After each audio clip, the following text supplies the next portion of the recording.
এলেবেলে ৭-৫ চ্যানেলে সবাইকে স্বাগত। ধারাবাহিকভাবে শুনছেন সিদ্ধার্থ। মূল রচনা হেরমান হেসে।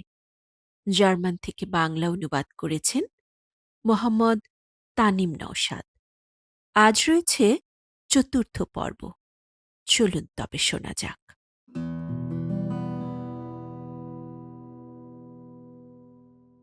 শিশুতোষ মানবের সান্নিধ্যে সিদ্ধার্থ কামস্বামীর বাড়ির দিকে চলল। তাকে এক বিত্তশালীর বাড়ির প্রতি ইঙ্গিত করা হল। সেবকেরা দামি গালিচায় ঢাকা এক কক্ষের দিকে তাকে চালিত করল। সেখানেই গৃহস্বামী অপেক্ষা করছিল। কামস্বামী প্রবেশ করল, এক চটপটে নমনীয় মানুষ। মাথায় ধূসর হয়ে যাওয়া দৃঢ় চুল, বুদ্ধিদীপ্ত সতর্ক চোখ, সাথে কামনাদীপ্ত মুখ। বন্ধুত্বপূর্ণ ভঙ্গিতে তারা পরস্পরকে অভিবাদন জানাল। কামস্বামী শুরু করল, লোকে আমাকে বলে যে তুমি ব্রাহ্মণ, বিদ্বান, কিন্তু তুমি বণিকদের কাছে চাকরি খুঁজছ। ব্রাহ্মণ, তুমি কি অভাবগ্রস্ত যে চাকরির সন্ধানে আছো? সিদ্ধার্থ বলল, না, আমি অভাবগ্রস্ত নই এবং কোনো কালে ছিলামও না। যেন আমি শ্রমণগণের কাছ থেকে এসেছি, যেখানে আমি দীর্ঘ সময় অতিবাহিত করেছি। যদি তুমি শ্রমণদের কাছ থেকেই এসে থাকো, তাহলে কিভাবে তুমি অভাবগ্রস্ত নও? শ্রমণরা কি সম্পূর্ণই নিঃস্ব নয়? সিদ্ধার্থ বলল, নিঃস্ব আমি ঠিকই, অন্তত যে অর্থে তুমি বলছ। নিঃসন্দেহেই আমি নিঃস্ব, কিন্তু সে তো আমি স্বইচ্ছাতেই, অভাবের কারণে নয়। যদি তুমি নিঃস্বই হও, তাহলে কিভাবে তুমি জীবন ধারণ করবে? মহাশয়, সে বিষয়ে আমি একেবারেই ভাবিনি। আমি ৩ বছরেরও অধিককাল যাবৎ নিঃস্ব থেকেছি। একবারের জন্যও ভাবিনি আমি এভাবে কি করে জীবন ধারণ করব। তাহলে তুমি অন্যের উপর নির্ভর করে বেঁচেছ? ধারণা করা যায় তাই। একজন বণিকও তো অন্যের উপর নির্ভর করেই বাঁচে। চমৎকার বলেছ। অবশ্যই সে অন্যের কাছ থেকে তাদেরটা নেয়। তার বিনিময়ে সে তাদেরকে নিজের পণ্য দেয়। দেখা যাচ্ছে কাজ সম্পাদনের এই হচ্ছে ব্যবহার। প্রত্যেকে নেয়, প্রত্যেকে দেয়, আর এই জীবন। কিন্তু বলো, তুমি যদি নিঃস্ব হও, তুমি কি দিতে চাও? প্রত্যেকে তাই দেয় যা তার আছে। যোদ্ধা দেয় শক্তি, বণিক দেয় পণ্য, শিক্ষক শিক্ষা, কৃষক ধান, জেলেরা মাছ। উত্তম। কিন্তু এখন তোমার ক্ষেত্রে তোমার কি দেবার আছে? সেটা কি? কি করতে তুমি শিখেছ? আমি চিন্তা করতে পারি, আমি অপেক্ষা করতে পারি, আমি উপোস করতে পারি। এই সব? আমার বিশ্বাস এই সব। কিন্তু এতে কি লাভ? ধরা যাক উপোস করা, এতে কি ফল পাওয়া যায়? মহাশয়, এ অতি উত্তম। মানুষের কাছে যদি খাবার বলতে কিছুই না থাকে, তবে সবচেয়ে বুদ্ধিমানের কাজ যা সে করতে পারে তা হচ্ছে উপোস থাকা। উদাহরণস্বরূপ বলছি, সিদ্ধার্থ যদি উপোস করা না শিখত, তবে আজ তাকে অবশ্যই কোনো না কোনো কাজ যেভাবেই হোক নিতে হতো। সে চাকরি আপনার কাছেই হোক অথবা অন্য কোথাও হোক, ক্ষুধা তাকে তা নিতে বাধ্য করত। একইভাবে সিদ্ধার্থ নিঃশব্দে অপেক্ষা করতে পারে। সে কোনো অধৈর্য চেনে না, সে কোনো অভাব চেনে না, সে কোনো সংকটাবস্থা চেনে না। বহুকাল ধরে সে নিজেকে হাসি মুখেই ক্ষুধা থেকে বিদরিত রাখতে পেরেছে। আর তাই মহাশয়, উপোস করা উত্তম। তুমি ঠিকই বলেছ শ্রমণ, এক মুহূর্ত অপেক্ষা করো। কামস্বামী বাইরে গেল এবং একটি গোল করে পাকানো লেখা সাথে করে ফিরল। তার অতিথির সামনে তা রাখতে রাখতে বলল, এটা কি তুমি পড়তে পারো? সিদ্ধার্থ গোল করে পাকানো লেখাটায় দৃষ্টি নিবদ্ধ করল, যেটা ছিল একটা ক্রয়ের চুক্তিপত্র। সে সেটার বিষয়বস্তু তাকে পড়ে শোনাতে আরম্ভ করল। কামস্বামী বলল, চমৎকার! আর এই কাগজে তুমি কি আমাকে কিছু লিখে দিতে চাও? সে তাকে এক টুকরো কাগজ ও একটা লেখনী দিল। সিদ্ধার্থ তাতে লিখে কাগজটা ফিরিয়ে দিল। কামস্বামী পড়ল, লেখা ভালো, চিন্তা করা উত্তম, চাতুর্য ভালো, অপেক্ষা করা উত্তম। চমৎকার লিখতে জানো তুমি, প্রশংসা করল বণিক। আমাদের মধ্যে আরও কিছু কথা হবে। এখন আমি তোমাকে অনুরোধ করব আমার অতিথি হতে এবং এখানে গৃহে অবস্থান করতে। সিদ্ধার্থ ধন্যবাদ দিয়ে প্রস্তাব গ্রহণ করল এবং ব্যবসায়ীর গৃহে থাকল। তাকে পোশাক দেয়া হলো, সাথে জুতো। একজন সেবক তার প্রতিদিনের স্নানের জন্য প্রস্তুত থাকল।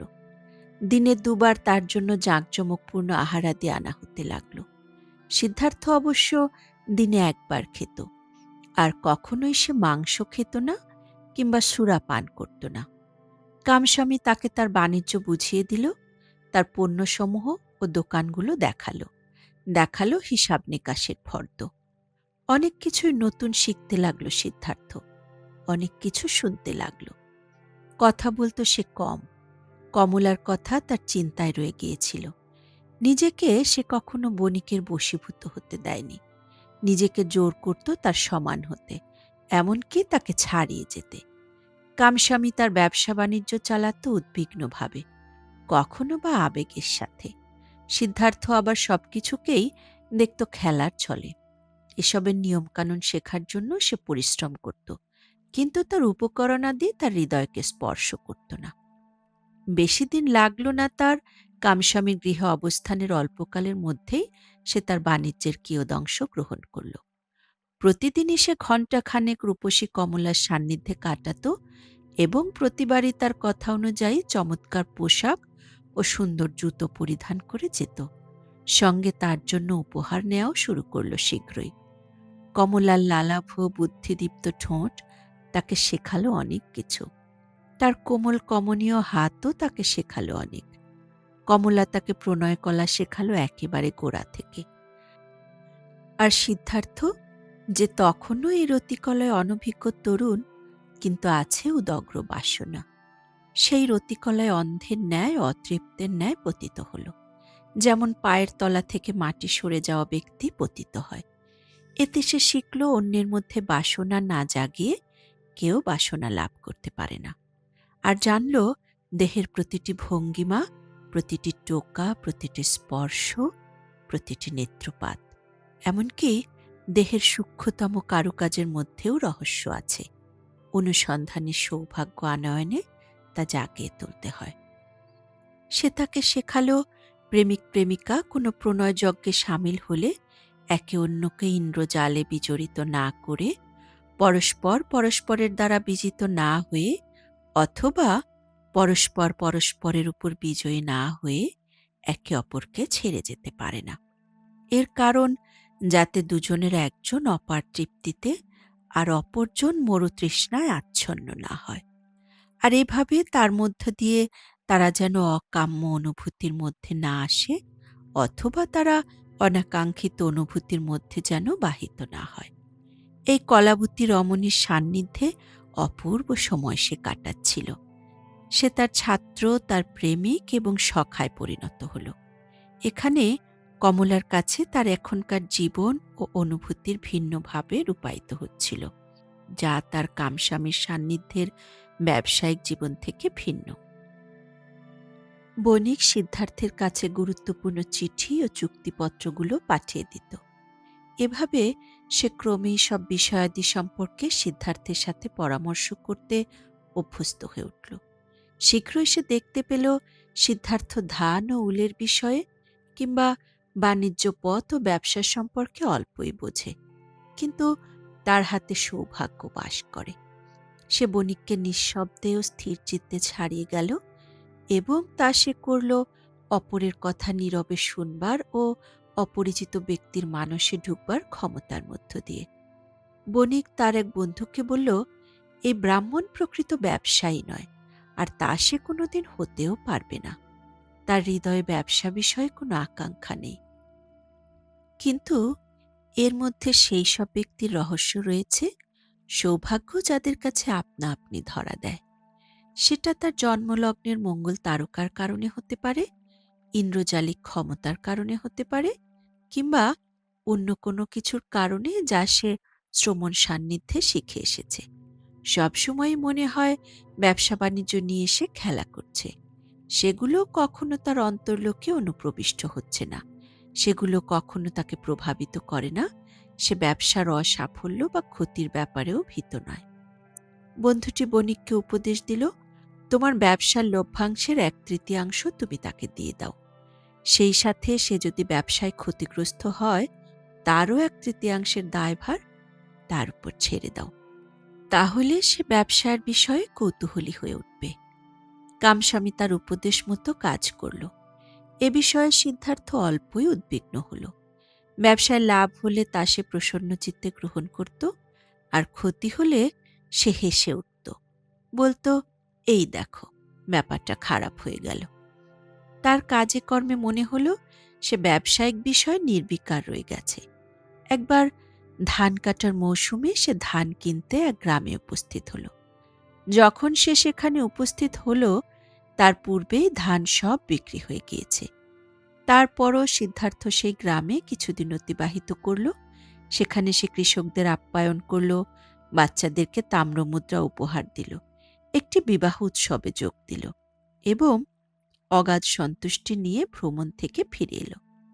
কামস্বামী তাকে ভৎসনা করল এভাবে সময় ও অর্থ অপচয় করে ফেরত আসার জন্য। উত্তরে সিদ্ধার্থ বলল, ভৎসনা রাখো প্রিয় বন্ধু, ভৎসনায় কখনোই কোনো কার্যসিদ্ধি হয়নি। যদি এতে কোনো ক্ষতি হয় ব্যবসায়, তবে সে ক্ষতি আমাকে বহন করতে দাও। এই ভ্রমণে আমি অত্যন্ত তৃপ্ত হয়েছি। আমি এর ফলে নানা রকম মানুষকে চিনেছি। এক ব্রাহ্মণ আমার বন্ধু হয়েছে। শিশুরা আমার হাঁটুর উপর এসে উঠেছে। কৃষকেরা আমাকে তাদের ক্ষেত দেখিয়েছে। কেউই আমাকে বণিক হিসেবে বিবেচনা করেনি। কামস্বামী অনিচ্ছা সত্ত্বেও বলল, সবই চমৎকার, কিন্তু সত্যি কথা বলতে কি, তুমি তো একজন বণিক। এ কথা তো আমাকে বলতেই হয়, নাকি শুধু উপভোগের লক্ষ্য নিয়েই তুমি ভ্রমণ করেছ? সিদ্ধার্থ হাসল, বলল, সন্দেহ নেই যে উপভোগ করতেই আমি ভ্রমণ করেছি। অন্য কোনো কারণ তার জন্য দরকার আছে কি? এতে আমি বিভিন্ন মানুষ ও জায়গা চিনেছি, বন্ধুত্বপূর্ণ আচরণ ও বিশ্বস্ততা উপভোগ করেছি। আমি বন্ধুত্ব আবিষ্কার করেছি। দেখো, আমি যদি কামস্বামী হতাম, যদি দেখতাম আমার ক্রয়ের প্রচেষ্টা ব্যর্থ হয়েছে, রাগান্বিত অবস্থায় ও সত্বর হয়তো ঘরে ফিরে আসতাম। যদিও ইতিমধ্যেই সময় ও অর্থ বিনষ্ট হয়েছে, কিন্তু আমি চমৎকার সব দিন কাটিয়েছি। অনেক কিছু শিখেছি, আনন্দ উপভোগ করেছি। রাগ বা তাড়াহুড়ার কারণে নিজেকে বা অন্যকে ক্ষতিগ্রস্ত করিনি। সে কারণে যদি আমি আবার সেখানে ফিরে যাই, ধরা যাক ফসল কাটার মৌসুমে বিলম্বে যাই অথবা অন্য কোনো কারণই হোক, তখন এইসব সহৃদয় মানুষ বন্ধুত্বের সাথে ও প্রফুল্ল চিত্তে আমাকে গ্রহণ করবে। আর আমিও তখন নিজেকে ধন্যবাদ দেব এ ভেবে যে তখন আমি তাড়াহুড়া বা অসন্তুষ্টি প্রদর্শন করিনি। যা হোক, সব কিছুতে উত্তম হোক। বন্ধু, গালাগালি করে নিজের ক্ষতি করো না। সেই দিন আসুক, যেদিন দেখবে যে সিদ্ধার্থ তোমার ক্ষতি বয়ে এনেছে, সন্দেহ মাত্র তা উচ্চারণ করো। সিদ্ধার্থ তার পথে রওনা দেবে, কিন্তু তার আগ পর্যন্ত চলো আমরা একে অন্যকে আনন্দে থাকতে দিই। কামস্বামীর প্রচেষ্টাগুলো ছিল ক্ষমাসুন্দর। সে সিদ্ধার্থকে বোঝাতে চেষ্টা করেছে যে সে হচ্ছে সেই ব্যক্তি যে কামস্বামীর অন্নে প্রতিপালিত। সিদ্ধার্থ অবশ্য তার নিজের অন্নই খেয়েছে, বরং তারা একে অন্যের অন্ন যত ভক্ষণ করেছে, তাতে সিদ্ধার্থের ভাগই বেশি। সে কারণে সিদ্ধার্থ আর কামস্বামীর কথায় কান দিত না। কামস্বামীও তাতে যথেষ্ট উদ্বিগ্ন ছিল। ব্যবসায় ব্যর্থতার আশঙ্কায় তার চালানকৃত পণ্য হাতছাড়া হলেও যদি খাতক সে অর্থ পরিশোধ করতে ব্যর্থ হয়, সেক্ষেত্রেও কামস্বামী তার সহকর্মীকে বোঝাতে ব্যর্থ। কথায় উদ্বিগ্নতা বা ক্রোধ প্রকাশ করলেও, কপালে ভাঁজ ফেলে বা অনিদ্রায় রাত যাপন করলেও সব বৃথা। কামস্বামী একবার বোঝাতে গেল যে সিদ্ধার্থ আজ যা বোঝে বা শিখেছে সবই তার অবদান। এতে সিদ্ধার্থ উত্তর দিল, তুমি নিশ্চয়ই এই সব সুখবাণীতে আমাকে প্রসন্ন করতে চাও না। তোমার কাছ থেকে আমি যা শিখেছি তা হলো এক ঝুড়ি মাছের দাম কত, বা টাকা ধার দিলে তার জন্য কত সুদ নির্ধারণ করা যেতে পারে। এই হচ্ছে তোমার বিজ্ঞান, মহান কামস্বামী। চিন্তা করা কিন্তু আমি তোমার কাছ থেকে শিখিনি। তুমি বরং এটা আমার কাছ থেকে শিখতে চেষ্টা করো। হৃদয়ের ভেতর সিদ্ধার্থ বাণিজ্যের প্রতি কোনো আকাঙ্ক্ষা বোধ করত না। কমলার জন্য প্রয়োজনীয় অর্থের জোগানের জন্যই সে বাণিজ্য করত, আর তা তাকে তার প্রয়োজন মেটানোর অতিরিক্ত অর্থ যোগাত। অন্যথায় মানুষের বিষয়ে তাদের ব্যবসা বাণিজ্য, হস্তকর্ম, উদ্বেগ, আনন্দ বা বোকামির জগতে সে আগে থেকেই অচেনা ও দূরবর্তী চাঁদের মতোই ছিল। সবার সাথে কথা বলতে, জীবনযাপন করতে সে যেমন সফলতা লাভ করেছিল, ঠিক একইভাবে সে নিজেকে অন্যদের থেকে কিভাবে বিচ্ছিন্ন করতে হয় সে বিষয়েও অবহিত ছিল। আর এই বিচ্ছেদ ছিল তার শ্রমণ ধর্ম। মানুষের জীবনযাপনকে সে শিশুতোষ ও পশুর ন্যায় বিবেচনা করত, যেটাকে সে একই সাথে ভালোবাসত আবার ভৎসনাও করত। সে দেখত মানুষ পরিশ্রম করে, যন্ত্রণা ভোগ করে শুধু বস্তুর প্রতি বাসনার কারণে, যেসবের কোনো মূল্যই তার কাছে নেই। অর্থ, ক্ষুদ্র আকাঙ্ক্ষা বা ক্ষুদ্র সম্মান, তা যাই হোক, এগুলোর জন্য তারা একে অন্যকে ভৎসনা করে, অপমান করে, একে অন্যের কষ্ট যন্ত্রণার কারণ হয়। এগুলোর অভাবে তারা যাতনা ভোগ করে। এসব কারণকে শ্রমণরা উপহাস করে, কারণ এসবের বাসনা শ্রমণরা অনুভব করে না। মানুষ যেভাবেই তার সামনে উপস্থিত হতো, সবকিছুর প্রতি সে আন্তরিক ছিল। বণিক যারা তাকে ক্ষৌম বস্ত্রের প্রস্তাব দিত, অভাবী যে ধার খুঁজত, ভিক্ষুক যে ঘণ্টাব্যাপী তার দারিদ্র্যের সাত কাহন বর্ণনা করত, সবাইকে সে স্বাগত জানাত। আর যার এত দারিদ্র্য নেই, সে ছিল তার কাছে শ্রমণের ন্যায়। ধনী কোনো শ্রেষ্ঠীকে সে সেই সেবকের বেশি সম্মান করত না, যে প্রতিদিন তার দ্বারের ক্ষৌরকর্ম সারে। আবার রাস্তার বিক্রেতা যার কাছ থেকে সে কলা কিনত, তার কাছে ইচ্ছা করেই সে কেনায় ঠকত। যদি কামস্বামী কোনো উদ্বেগের কারণে অভিযোগ জানাতে বা ব্যবসার কারণে ভৎসনা করতে তার কাছে আসত, কৌতূহল ও আনন্দের সাথে সে তা শুনত। কামস্বামীর প্রতি বিস্ময়বোধ প্রকাশ করত, তাকে বুঝতে চেষ্টা করত।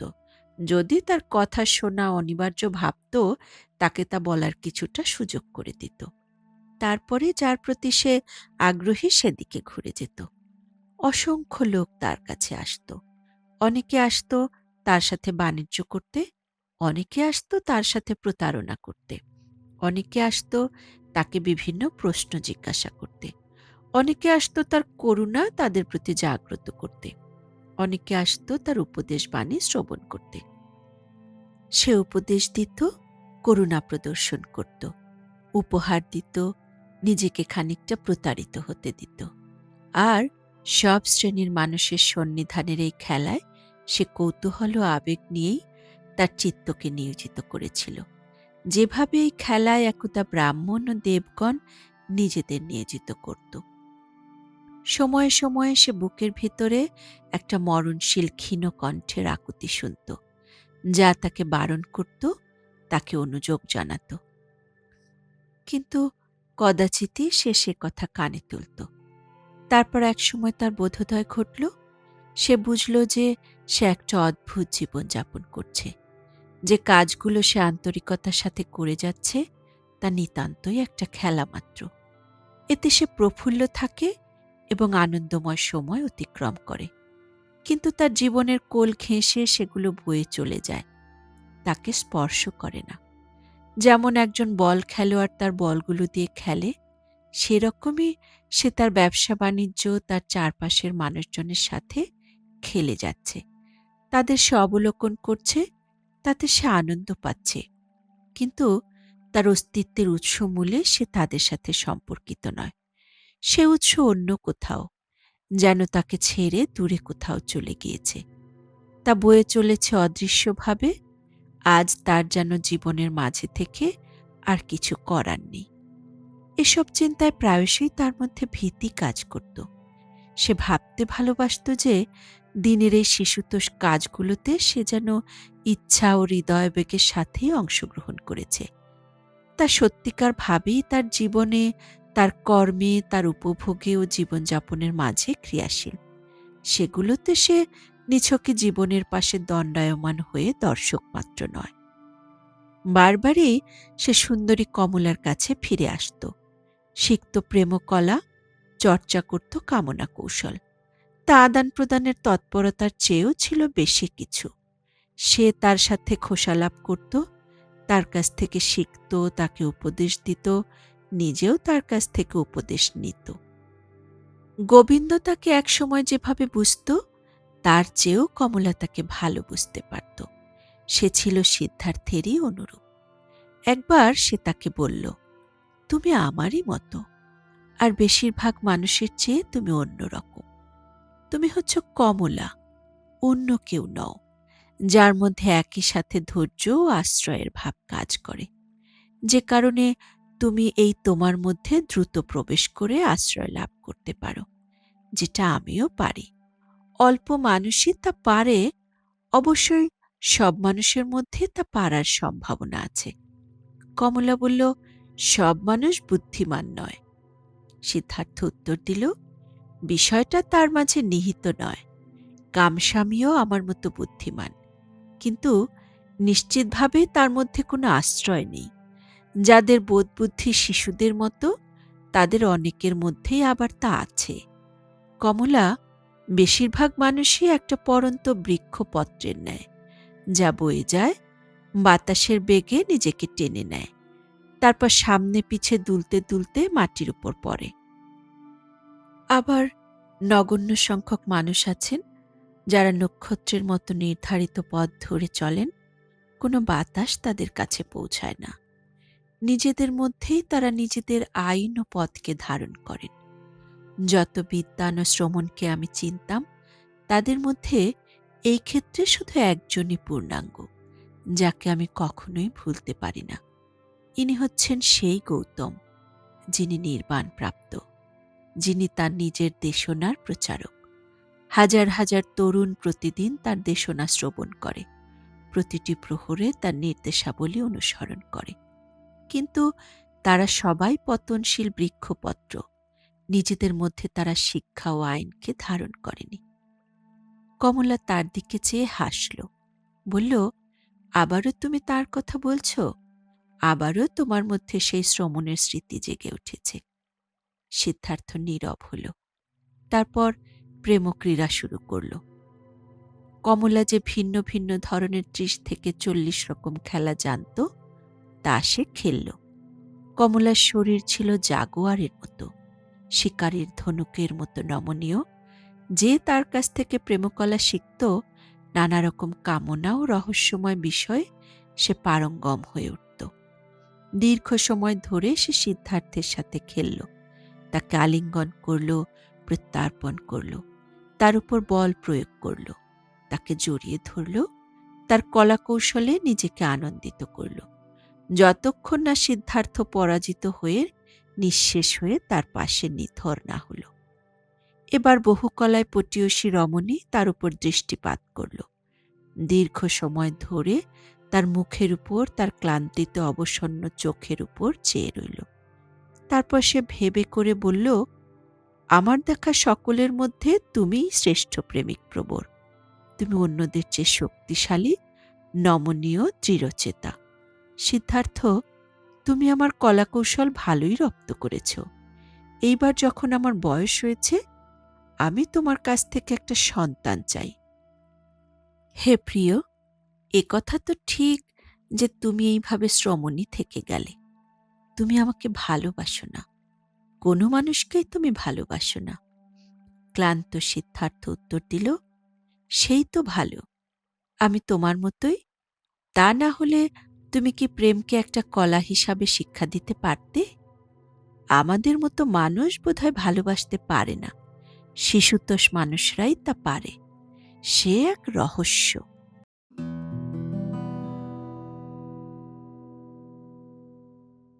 সংসার।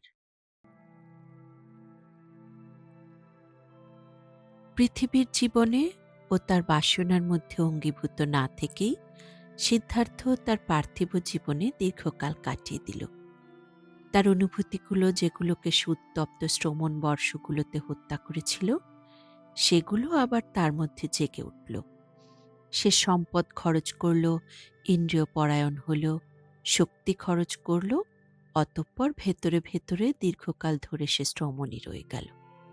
বুদ্ধিমতী কমলা তা ঠিকই ধরতে পারল। যতই সে তার জীবনকে চিন্তা অপেক্ষার উপবাসের কৌশল দ্বারা পরিচালিত করেছে, ততই পৃথিবীর মানুষেরা তার কাছে শিশুতোষ মানুষ হিসেবে অচেনা রয়ে গেছে। সেও যেন রয়ে গেছে তাদের কাছে অচেনা। বছরগুলো গড়িয়ে যাচ্ছিল। উৎফুল্ল জীবনে সময়ের এই ফুরিয়ে যাওয়াকে সে কমই লক্ষ্য করত। সে বিত্তবান হয়ে উঠল। শীঘ্রই সে এক বাড়ি ও ভৃত্যগণের মালিক হল। সেই সাথে সে অর্জন করল শহরে নদীর কূল ঘেঁষে এক বাগান। মানুষজন তাকে পছন্দ করত। টাকা পয়সা ও পরামর্শের দরকার হলে তারা তার কাছে আসত। কিন্তু কমলা ছাড়া কেউই তার পাশে থাকত না।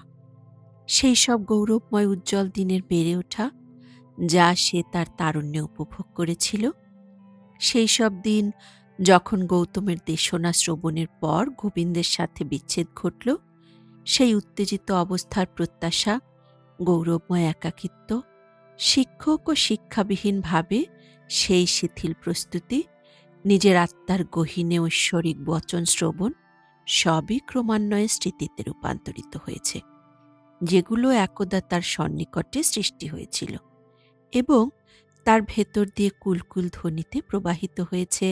স্মৃতির সে পবিত্র ঝর্ণা ধারা আজ তার কাছ থেকে দূরে ও নীরবে প্রবাহিত হচ্ছে। যা সে শ্রমণগণের কাছে, গৌতমের কাছে, তার পিতা ও ব্রাহ্মণগণের কাছে শিখেছিল, সেসবের অনেক কিছুই সময়ের দীর্ঘ প্রবাহের পরও তার মধ্যে থেকে গিয়েছিল। সংযমী জীবন, আনন্দঘন চিন্তা, ধ্যানমগ্ন প্রহর, রহস্যময় আত্মজ্ঞান, অনন্ত স্বয়ং, যে শরীরও নয়, চেতনাও নয়, এরকম অনেক কিছুই তখনও তার মধ্যে বেঁচে ছিল। কতগুলো আবার অন্য কিছুর আড়ালে ডুবে গিয়েছিল, ধুলায় ঢাকা পড়ে গিয়েছিল। যেভাবে কুমোরের চক্র একবার টানা হলে সে একাই দীর্ঘকাল ঘুরে চলে, পরে ধীরে ক্লান্ত হয়ে তা থেমে যায়, একইভাবে সিদ্ধার্থের সন্ন্যাসীব্রত হৃদয়ের চাকা, তার চিন্তার চাকা, তার পার্থক্য নির্ণয়কারী চাকা দীর্ঘকাল আগে ঘুরতে শুরু করেছিল এবং বহুকাল অবধি ঘুরেছে।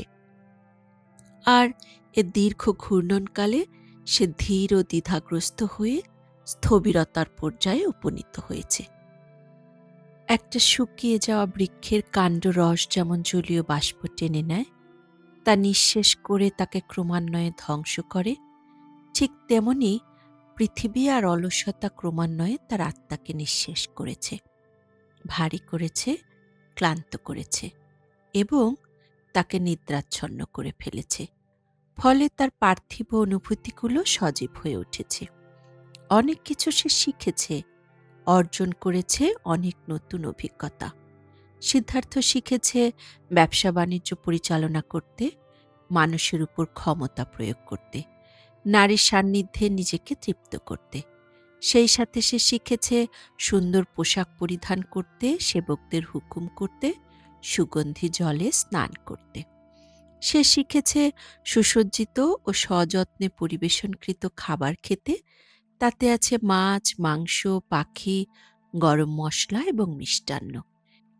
সেই সাথে পানের জন্য আছে সুরা, যা মানুষকে অলস করে, স্মৃতিশক্তিকে করে দুর্বল। সে শিখেছে পাশা ও দাবার ছকে খেলতে, নর্তকী নৃত্যকলা দেখতে, পালকিতে করে নিজেকে বহন করাতে, নরম বিছানায় শয্যা গ্রহণ করতে। কিন্তু সবসময়ই সে নিজেকে অন্যদের কাছ থেকে পৃথক করে রেখেছে। অন্যদেরকে সে সবসময়ই উপহাসের সাথে প্রত্যক্ষ করেছে, সাথে খানিকটা বিদ্রূপ। এ হচ্ছে সেই বিদ্রূপ যা শ্রমণরা চিরকালই পার্থিব মানুষদের প্রতি পোষণ করে। যখন কামস্বামী অসুস্থ কিংবা রাগান্বিত থাকত বা অপমানবোধ দ্বারা পীড়িত হতো, কিংবা যখন ব্যবসায়িক চিন্তা তাকে আচ্ছন্ন করে ফেলত, সবসময়ই তা সিদ্ধার্থ কৌতুকের সাথে অবলোকন করত। ধীরে ধীরে তার অগোচরেই ফসল কাটার বছরগুলোতে আর বর্ষাকাল অতিবাহিত হওয়ার সাথে সাথে তার এই কৌতুকবোধ থিতিয়ে এলো। তার চিন্তাগুলো স্থির হয়ে এলো। ধীরে ধীরে বর্ধিষ্ণু প্রাচুর্যের মধ্যে থেকে সিদ্ধার্থ শিশুতোষ মানবদের কিছু কিছু বৈশিষ্ট্য নিজের ভেতর গ্রহণ করল। কিছু কিছু তাদের শিশুতোষ মনোবৃত্তি থেকে, কিছু কিছু তাদের ভীতিবোধ থেকে, আর অবশ্যই সে তাদের ঈর্ষা করতে লাগল। যতই সে তাদের মতো হতে লাগল, ততই সে তাদের ঈর্ষাও করতে শুরু করল। বিশেষত একটি জিনিস, যা অন্যদের ছিল কিন্তু তা তার মধ্যে অনুপস্থিত ছিল, এবং যা তারা তাদের জীবনের সাথে তাদের সম্পৃক্তির জন্য গুরুত্বপূর্ণ ভাবত। তাদের আনন্দ ও ভয়ের জন্য তার প্রতি তাদের আবেগ অনুভব করত। এতে তাদের হতাশাও থাকত, কিন্তু অনন্ত প্রেমময়তার মিষ্টি সৌভাগ্যও তাতে বজায় থাকত। আর তা হচ্ছে তারা নিজেদের প্রতি, তাদের নারীদের প্রতি, তাদের শিশুদের প্রতি, সম্মান ও অর্থের প্রতি, তাদের পরিকল্পনা ও আশা আকাঙ্ক্ষার প্রতি সর্বদা একটা ভালোবাসা লালন করত। সিদ্ধার্থ আবার এই জিনিসটা তাদের কাছ থেকে শিখতে পারেনি, পরেও পারছিল না এইসব শিশুতোষ আনন্দ ও নির্বুদ্ধিতাকে সে আত্মস্থ করতে।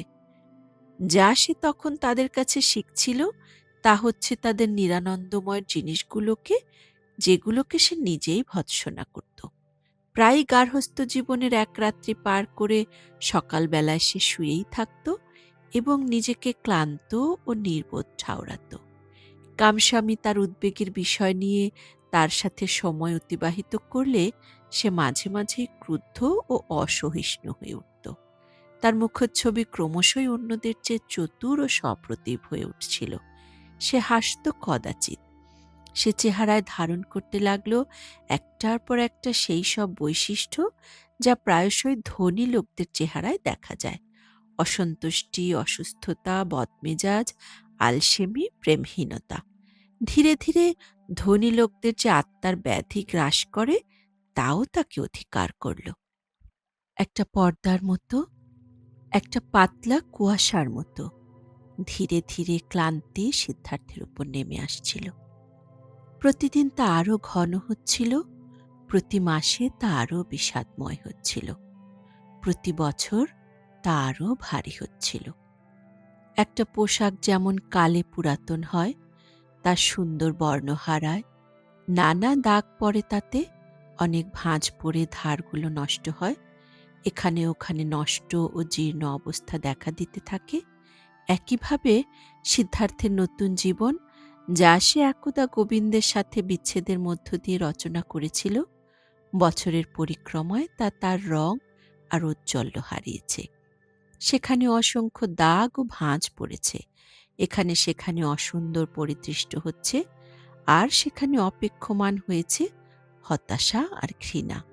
সিদ্ধার্থ এসব লক্ষ্য করেনি।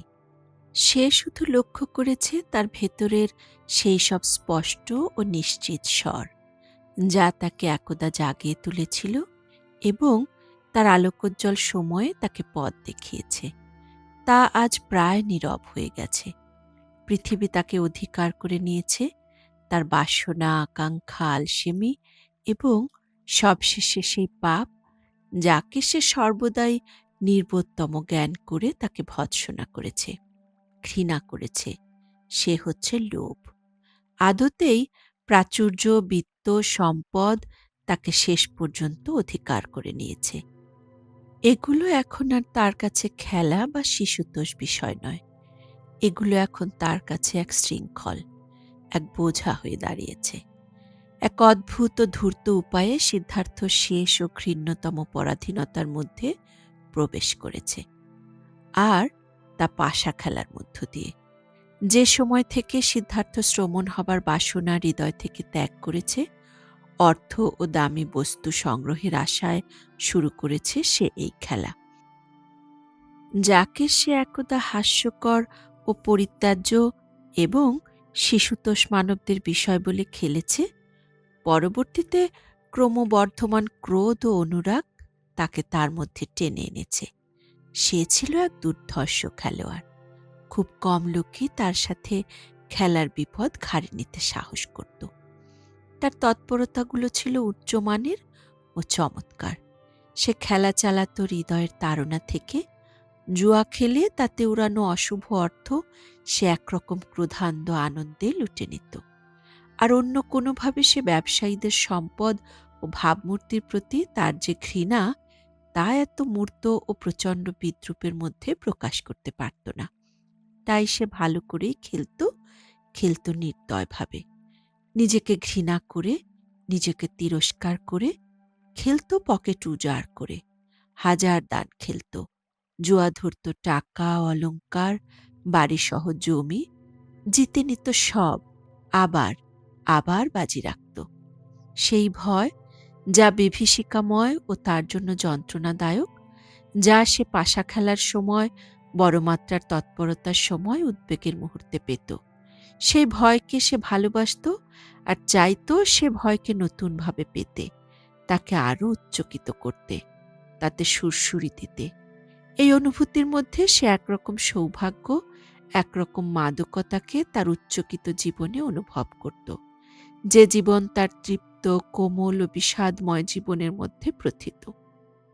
প্রত্যেকটা বড় পরাজয়ের পর নতুন প্রাচুর্যের ব্যাপারে সে চিন্তামগ্ন হতো। ব্যবসাস্থলের দিকে সে উদ্দীপনার সাথে রওনা দিত। ঋণগ্রহীতাদের সে আরও কঠোরভাবে চাপ দিত ঋণ পরিশোধের। তারপর চাইত সে আরও খেলতে, আরও অপচয় করতে, বিত্তবৈভবের প্রতি তার বিদ্বেষ আরও প্রকাশ করতে। সিদ্ধার্থ পরাজয়ের পর তার ধৈর্য হারাচ্ছিল। সে ধৈর্য হারাচ্ছিল দ্বিধাগ্রস্ত ঋণ পরিশোধকারীদের প্রতি। সে তার খোশমেজাজ হারাচ্ছিল ভিক্ষুকদের প্রতি। আগ্রহ হারাচ্ছিল টাকা প্রদান বা ধার দেওয়ার ক্ষেত্রে ঋণগ্রহীতাদের প্রতি। একদানে সে 10,000 টাকা খেলত আর তাতে হাসত। তারপর ব্যবসাস্থলে সে আরও কঠিন, আরও নিচু মনের পরিচয় দিত। অর্থের স্বপ্ন দেখে সে রাত পার করত। অবশ্য মাঝে মাঝে সে এই ভয়ঙ্কর কুহক থেকে জেগে উঠত। মাঝে মাঝে সে শয়নকক্ষের দেয়ালে ঝুলানো আয়নায় নিজেকে আরও বৃদ্ধ ও কুৎসিত চেহারায় আবিষ্কার করত, আর তাতে প্রায়শই লজ্জা ও ঘৃণা তাকে আচ্ছন্ন করত। উড়ে চলত সে নতুন ভাগ্য পরীক্ষায়, নিজেকে কামুকতায় ও সুরাপানে আচ্ছন্ন করত। আর তারপর সে তাকে পুনরায় প্রাচুর্য আর প্রাপ্তির আকর্ষণে ফিরে আসত। এই নির্বোধ দুষ্ট চক্রের মাঝে সে ক্লান্ত, বৃদ্ধ ও অসুস্থ অবস্থায় হেঁটে চলছিল। এক স্বপ্ন সেই পথে তাকে বাদ সাধল। কমলার প্রমোদ কাননে সে সন্ধ্যা কাটাতে হাজির হয়েছিল। তারা দুজনে গাছপালার নিচে বসেছিল, গল্প করছিল, আর কমলা চিন্তা করে করে মুখ থেকে শব্দগুলো বের করছিল। তার কথার আড়ালে সে তার দুঃখ ও ক্লান্তিকে গোপন রাখছিল। সে সিদ্ধার্থকে অনুরোধ করল গৌতম সম্পর্কে কিছু বলতে, কিন্তু বেশি দূর শুনতে পারল না। কিরকম নির্ভেজাল গৌতমের দৃষ্টি, কিরকম স্থির আর সুশ্রী মুখ, কিরকম নিষ্পাপ তার হাসি, কিরকম শান্তিময় তার পদক্ষেপ। দীর্ঘকাল ধরেই এই নির্বাণপ্রাপ্ত বুদ্ধির বিষয়ে সিদ্ধার্থকে বলতে হয়েছে। কমলা তা শুনে ফুঁপিয়ে উঠেছে, বলেছে, এইবার শীঘ্রই আমি বুদ্ধের অনুগামিনী হব। এই প্রমোদ কানন আমি তাকে উপহার দেব, তার শিক্ষায় আমি শরণ গ্রহণ করব। কিন্তু পরক্ষণেই সে আবার তাকে উত্তেজিত করে তুলেছে, তাকে কান্না ও দংশনের যন্ত্রণাদায়ক যৌন শিহরণে জাগিয়ে তুলে কামকলায় রত রেখেছে, যেন সে এই বৃথা পুরনো হয়ে যাওয়া কামনা থেকে শেষ এক বিন্দু সুধা নিংড়ে নিতে চাচ্ছে। যৌন লালসা আর মৃত্যু যে কত কাছের বাসিন্দা, এত অদ্ভুত উপায়ে সিদ্ধার্থের কাছে তা কখনো পরিষ্কার হয়নি। যা হোক, সে কমলার পাশে শুয়ে পড়ল।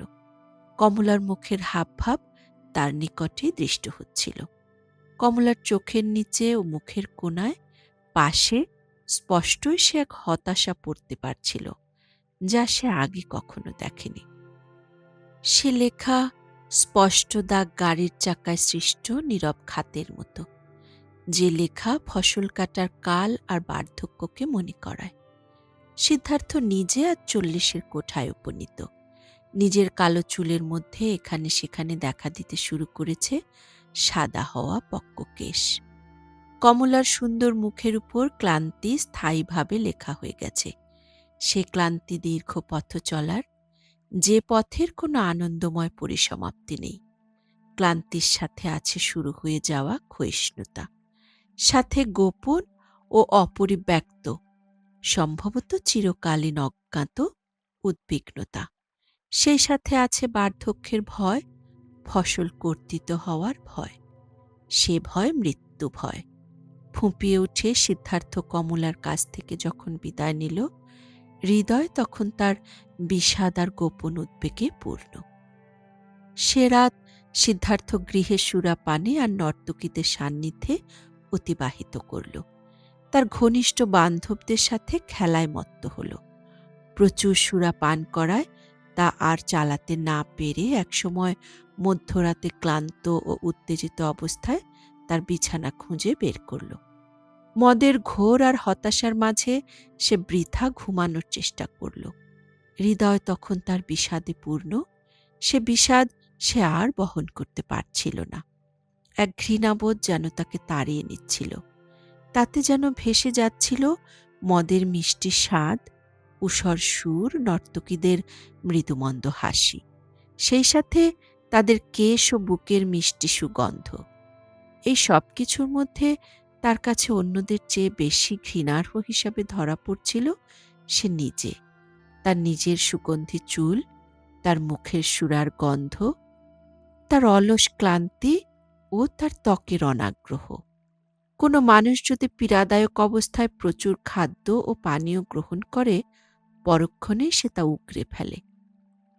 একইভাবে এই নির্ঘুম মানুষটিও চাচ্ছিল ঘৃণার স্রোতকে তার উপভোগ অভ্যাস থেকে, তার সমগ্র অনুভূতিহীন জীবন থেকে, তার সত্তা থেকে ভিন্ন দিকে প্রবাহিত করতে।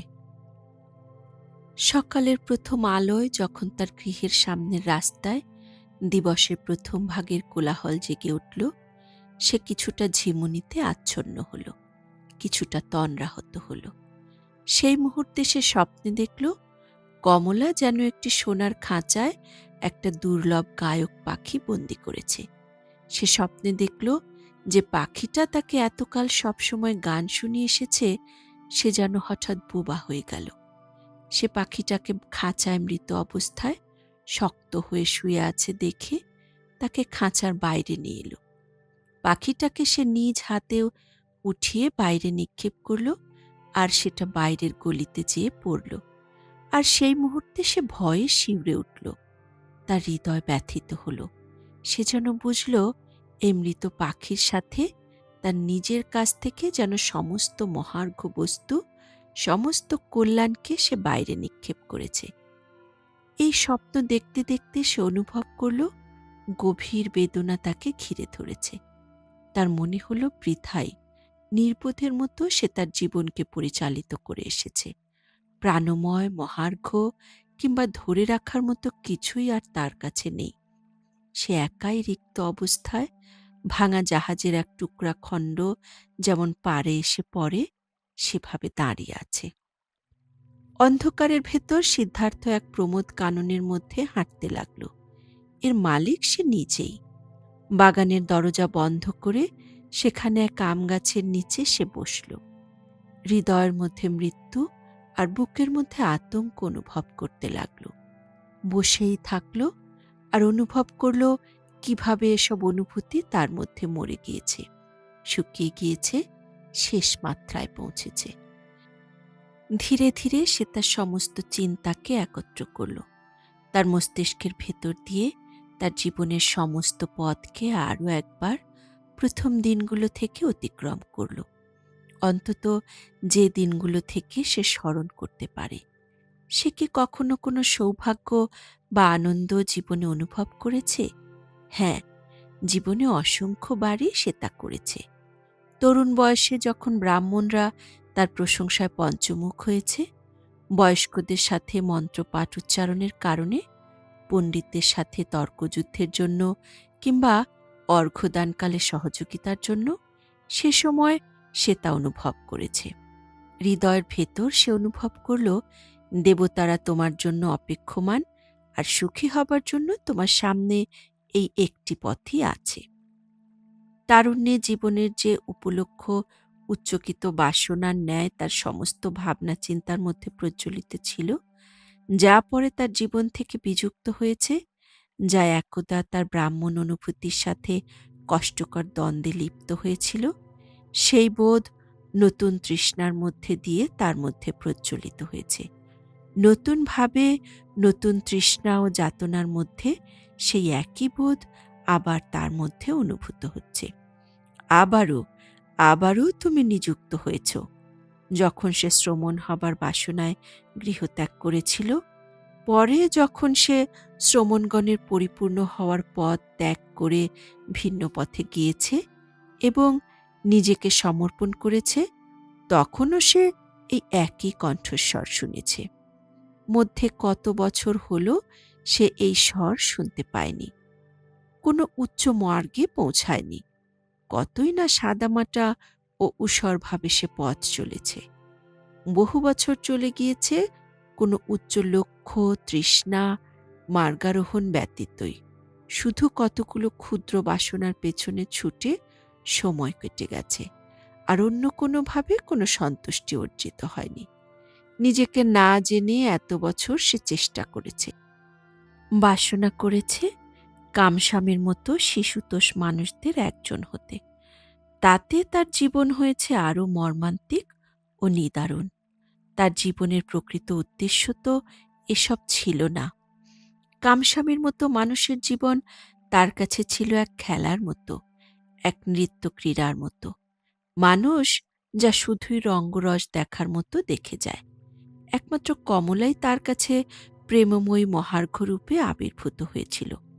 কিন্তু তার অবস্থাও কি দীর্ঘদিন একই রকম ছিল?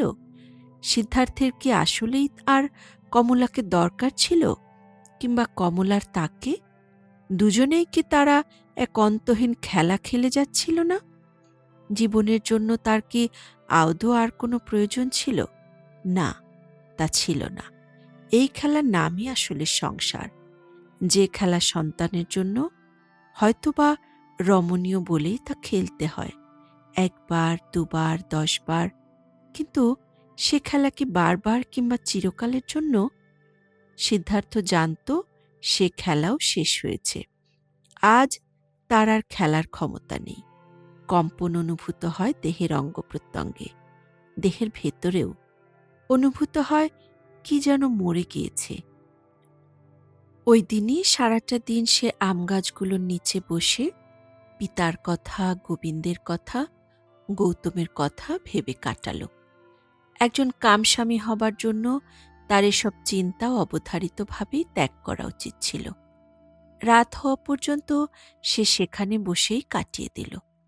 তারপর যখন সে আকাশের দিকে তাকিয়ে তারাগুলো দেখল, ভাবল, এখানে আমার এই প্রমোদ কাননে আমি এই আমগাছগুলোর নিচে বসে আছি। তারপর সে একটু হাসল। এই যে আম গাছ কিংবা বাগান আমি অধিকার করেছি, এর কি কোনো দরকার ছিল? এ কি উচিত কাজ হয়েছে? এও কি নেহাতি এক নির্বোধ খেলা নয়? তারপর এসব চিন্তা তার ভেতর মরে আসলো। এসব বন্ধ করে সে নিজ দেহটাকে টেনে উঠালো আম গাছের কাছ থেকে এবং প্রমোদকানন থেকে সে বিদায় নিল। সারাদিন অনাহারে থেকে যে সময় সে ভয়ঙ্কর ক্ষুধা অনুভব করল, মাথায় আসলো শহরে তার বাড়িটির কথা, তার ঘর ও বিছানা, সেই সাথে টেবিল ও তাতে খাবার দাবারের ভাবনা। ক্লান্তিতে সে হেসে ফেলল, শরীরটা ঝাড়া দিল। তারপর এসব থেকে সে বিদায় নিল। সে রাত্রে সিদ্ধার্থ তার বাগান, তার শহর ত্যাগ করল। সেখানে সে আর কখনো ফিরে আসেনি। কামস্বামী অনেক দিন তাকে খুঁজল, ভাবল সে ডাকাতের হাতেই মরেছে। কমলা অবশ্য তাকে খুঁজল না। যেই সে জানল সিদ্ধার্থ অদৃশ্য হয়েছে, সে বিস্মিত হল না। এর অপেক্ষাতেই কি সে ছিল না? সে তো একজন শ্রমণই ছিল, একজন গৃহহীন তীর্থযাত্রী। বরং সে তাদের শেষ মিলনের কথা ভেবেই প্রীত হল। এই হারানোর বেদনা তাকে আনন্দিত করল। তাদের শেষ মিলনে সে তাকে হৃদয়ের মধ্যে পূর্ণভাবে পেয়েছে। তাকে শেষবার সে পরিপূর্ণভাবে অধিকার করেছে, তার দ্বারা পরিপূর্ণভাবে শিহরিত হয়েছে।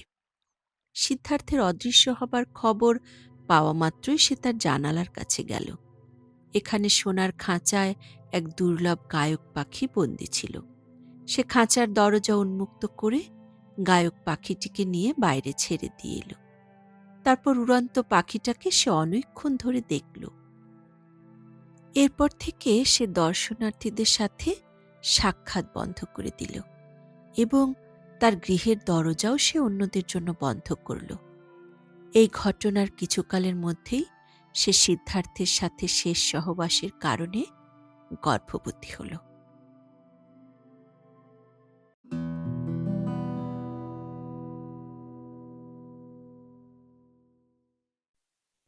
আজ এ পর্যন্তই।